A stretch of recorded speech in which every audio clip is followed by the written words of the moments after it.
Hi, I'm Ben. Welcome to my book corner. And today we are looking at The Butcher of the Forest by Premier Mohammed, had a release date of the 27th of February. I managed to get hold of it early because Waterstones here in the UK put it on the shelves early. This is a novella of around 140 pages long. I'm not going to talk about this like I normally do in my reviews. I'm just going to throw this straight out at the beginning that for me this was a 5-star read. This felt like this was tailored to what I love in this sort of book. But I'm going to talk a little bit about it just in general terms, but I'm getting that out of the way straight at the beginning. This is the narrated journey of Veris for this book. Veris is a mid-40s woman who lives in a local village. She's unusual in that she knows her numbers in her letters, so she's almost, although not explicitly stated, it's almost like the wise woman in some regards for the well. And Veris is unique as she's the only person ever known to have gone into what we're going to call for now the Enchanted Forest, come out alive. The story starts off at a breakneck pace as she's literally hauled out of bed by the guards and the soldiers of the local tyrant, taken straight to the castle where it's discovered that the tyrant's two children, who I think are 7 and 8 years old, have gone missing. And as she's the only person ever to have survived coming out of there, she has one day to go in, find the children, come out.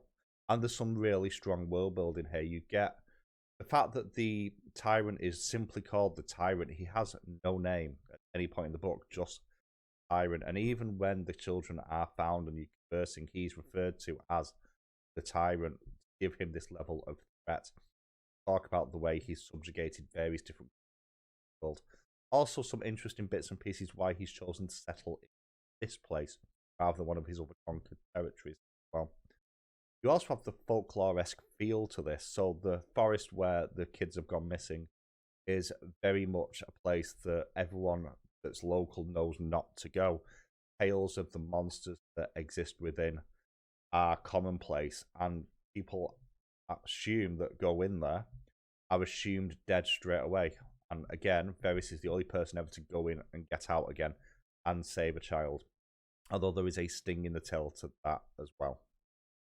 You then have the journey as Veris is trying to find her way through the forest to find the kids. And this is the typical you can't find your way sort of forest. But I call it an enchanted forest, but it's not enchanted like the sparkly golden sunshine.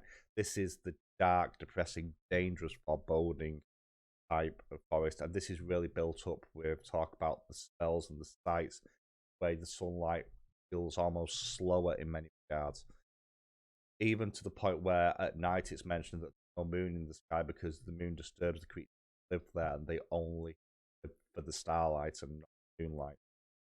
Have various different monsters that show up, and they're all portrayed in very different ways and always slightly otherworldly, and the descriptions are really, really good and quite varied as well. Some of them are also quite gruesome.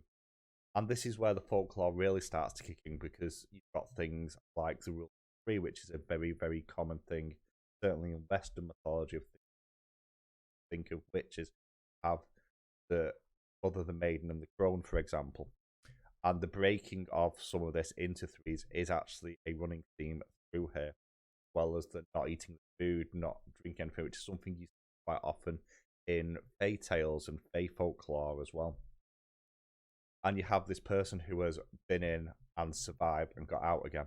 Now, the actual pacing of this is also really good. It starts off at breakneck speed, as already mentioned, but it does then settle into a very gentle rhythm. And whilst it is certainly not a fast-paced novella by any stretch of the imagination, it doesn't have the normal peaks and troughs that you quite often get with tales like this as well. Even though it does have that in terms of the tension, threat, the actual pacing never really changes that much, which keeps you dragged further and further in and keeps going. Also worth mentioning, there are no chapters in this book. It's a straight story beginning to end with no chapters and parts, nothing like that. And overall, this is exactly the sort of book that I really, really like. I like the level of threat. I like the level of tension. Now, one thing I will mention is this is a literary fantasy, which means it can be quite wordy, for want of a better term, in its prose. And that isn't for everybody. I know previously I've had issues with other novellas like this being what I would class as overwritten, and I absolutely do not think that is the case with this one. So that is my thoughts on The Butcher of the Forest. I think this is well worth a check out, especially if you're a fan of folk tales and dark folklore. I think you might really enjoy this one. But that's it from me. If you enjoyed this video, drop a like and a comment below. Let me know. I'll catch you all soon.